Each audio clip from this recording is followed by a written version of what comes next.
Hello there. This morning we're going to do a crystal layout and we're going to focus on the chakras.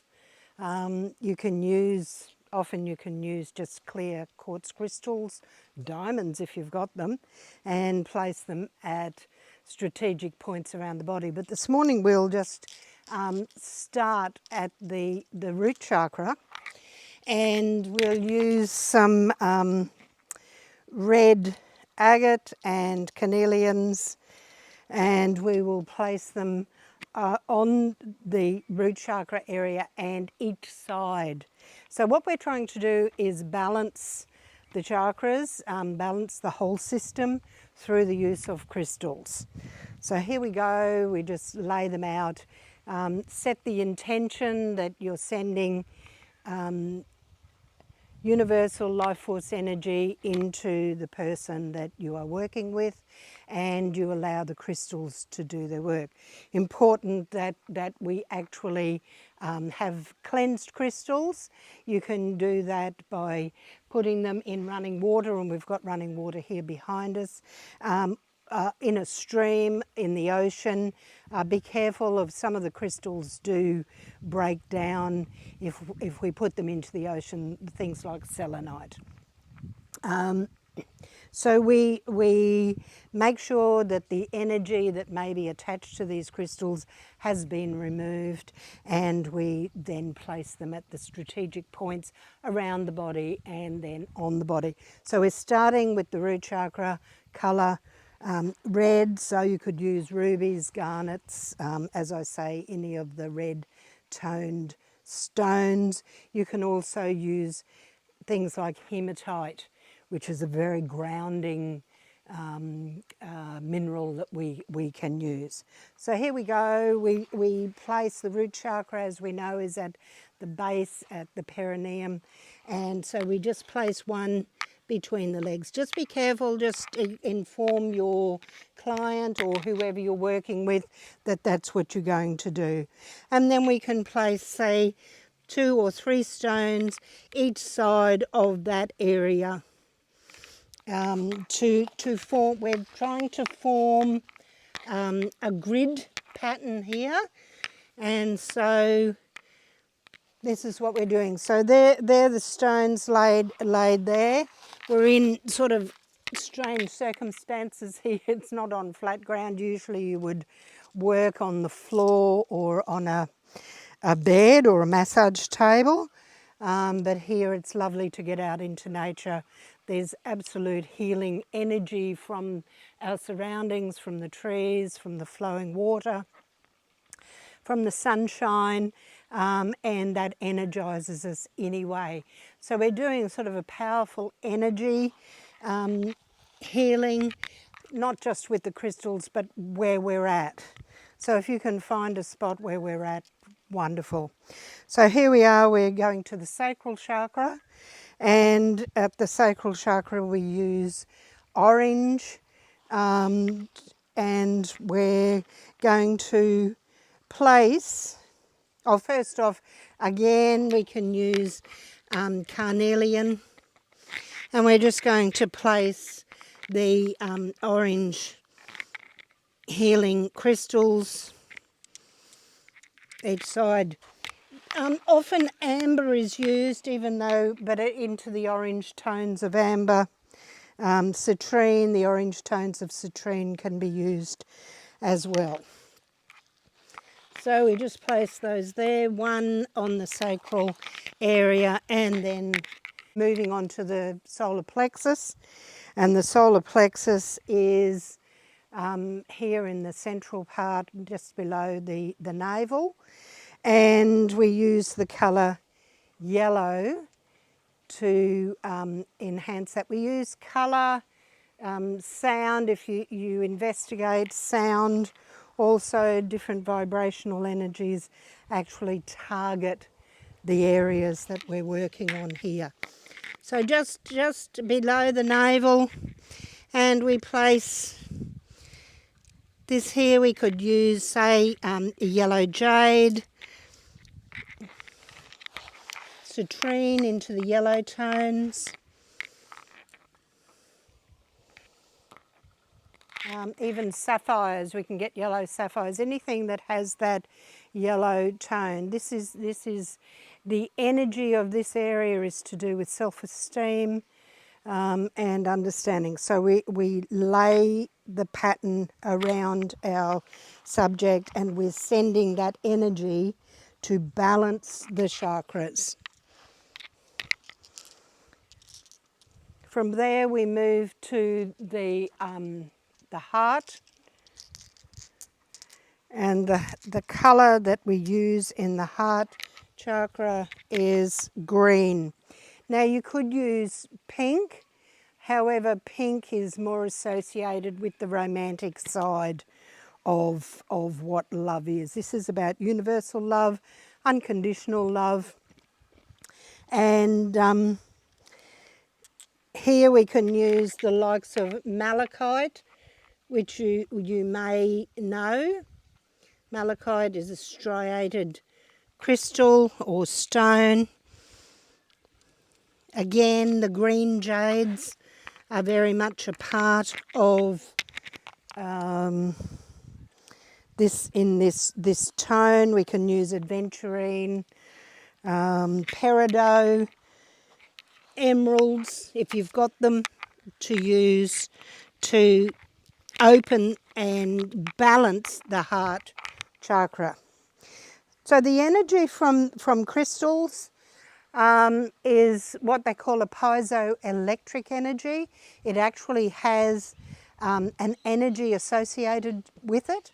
It has been used for millennia in the movement of clocks, and in scientific equipment it's used to keep the balance in that equipment. It's interesting that science actually makes use of this crystal, however they don't recognise that it has energy. It really doesn't go together when we know that it does. Here on this island where we live, it's called Magnetic Island, and Captain Cook, when he discovered it, well, it was well and truly discovered before he came, but the British say he discovered it, and his equipment started malfunctioning and he couldn't understand why. So he called this place where we live Magnetical Island. The rocks here are quartz, full of quartz crystal. It's granite full of quartz crystal, and there's a very valid reason why his equipment did not function properly. However, the powers that be, as time went by, said no, he was mistaken. I'll leave it up to you to consider why they think he was mistaken when he had evidence that his equipment was going strange when it was here off this magnetic island, and then he travelled on and his equipment was fine. So it really doesn't make a lot of sense. Anyway, that's how we're educated and often manipulated into believing what we're told, whether it be true or not. So we move from the heart chakra to the throat chakra, and we lay down blue. You can use, again, certain tones of aventurine, lapis lazuli or lapis lazuli, apatite, turquoise, any of the blue tone crystals and tumble stones that you may find. So we just lay one at the throat chakra. We'll just lay it next to the chest, and then each side of the throat area, allowing it to do its own work.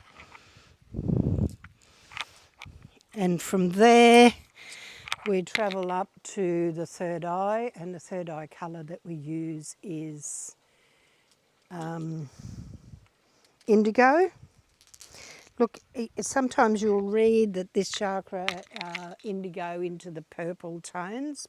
Indigo carries a lot of purple and blue. And that's the third eye. The third eye is where your intuition is, unlike your from the sacral chakra, which was to do with your instincts.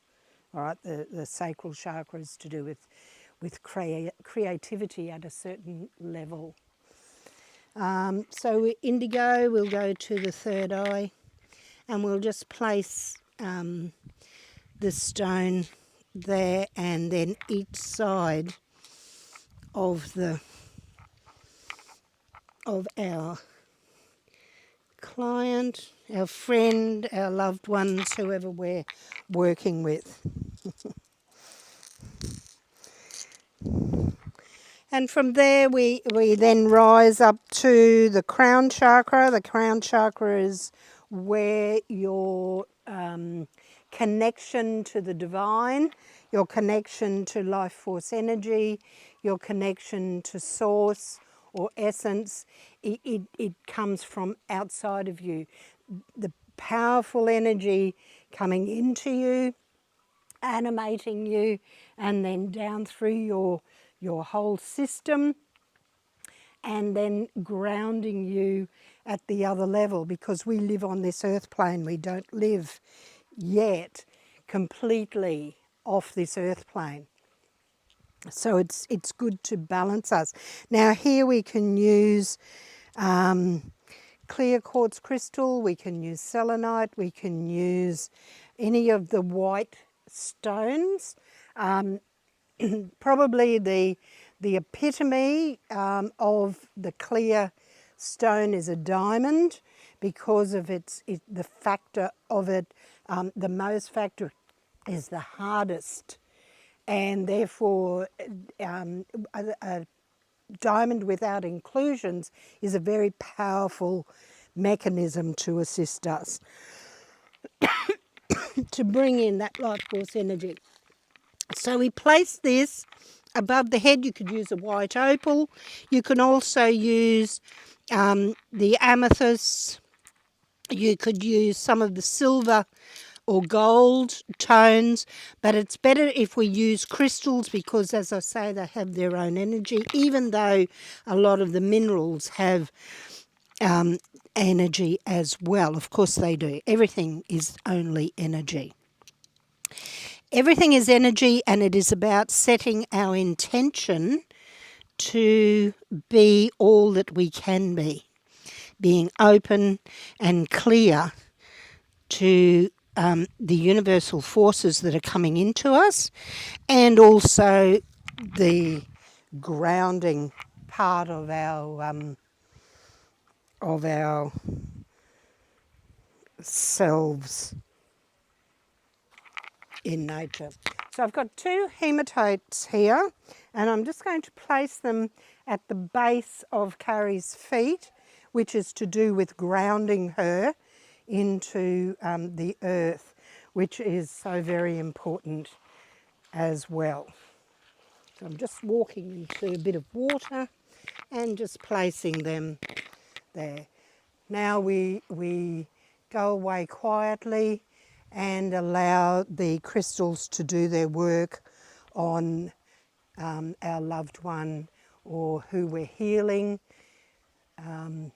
to whoever, for whatever reason that they've come to us to balance their whole system and to bring in the energy and to take us into the earth, so that we are standing powerfully and groundedly based on this earth plane. Just go into meditative mode, and we will quietly just wait for these crystals to do their work.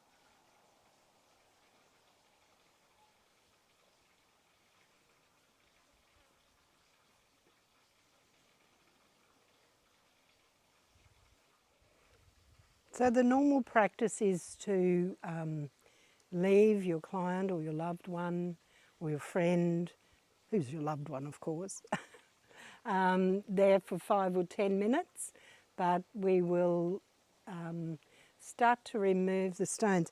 Now when this person has come to you, if say they have, they're feeling very lightheaded, they're airy, they're sort of all full of imagination, and they're not actually functioning very well in this, on this earth plane, and they feel that they just need to be more grounded, then we would take the crystals from the top of the head and move them down that way, so that the more grounded crystals are left in place right till the very end.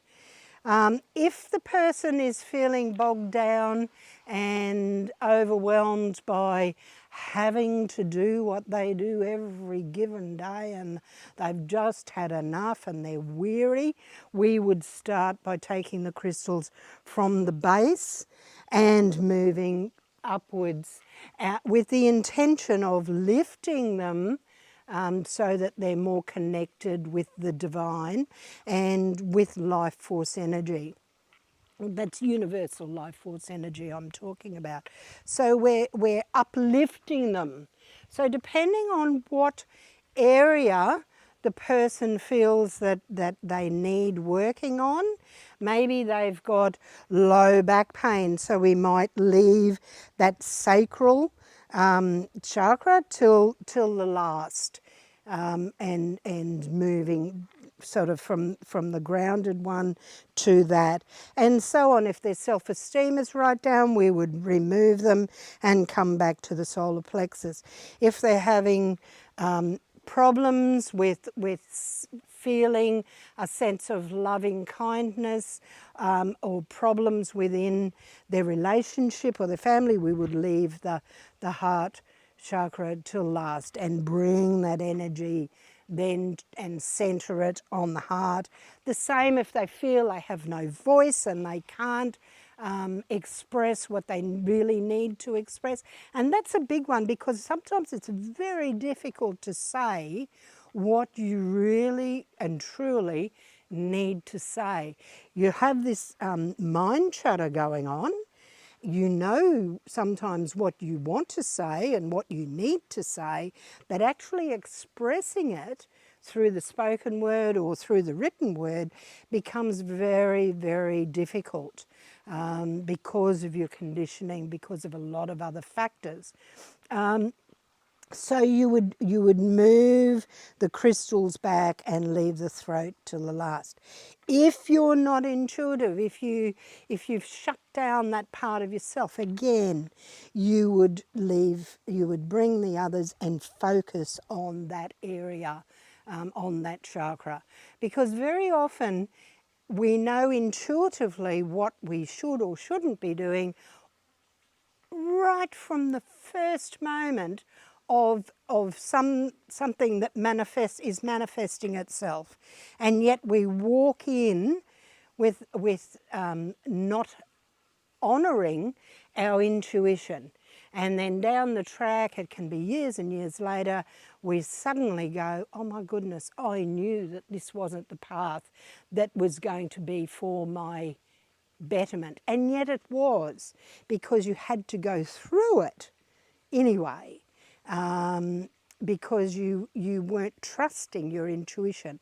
So if we need to trust our intuition more readily and more openly, and that actually is a part of us that is so attuned to knowing that if we don't listen to it, we're destined to go off on 1,000 pathways to our detriment. So if we learn to trust and listen to our intuition, we will be guided more quickly where our soul self, our inner self, our divine part of ourself really wants to be. So, so we leave that one to last. All right, so I will start moving this, I'm going to leave Carrie's heart chakra till the last because, and I'll share this with you, I know that at the moment it's very difficult for us to travel through this world with what's happening, and sometimes we get very angry, our heart shuts down because we don't fully have an appreciation of what's going on or why it's going on, and it's very, very difficult for many of us when we know what's happening out there and how we're being controlled. And not only that, how they're controlling our children and robbing us of our children and robbing many children of their innocence. So it's very difficult for us to fully engage that heart opening part of ourselves.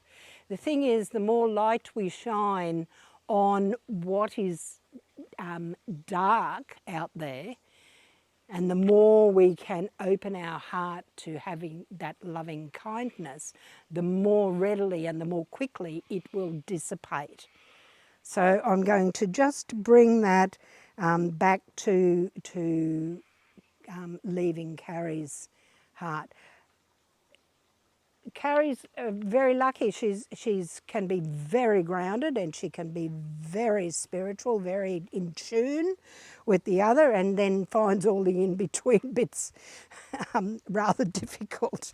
So we will remove the grounded part of her, and we will remove the other part, and we will leave the chakras within the body till the last thing. So we'll remove the hematite. We will thank Universal Life Force Energy for being here with us today, and we send forth all the love and blessings from Universal Life Force Energy that we can muster for you out there. Namaste.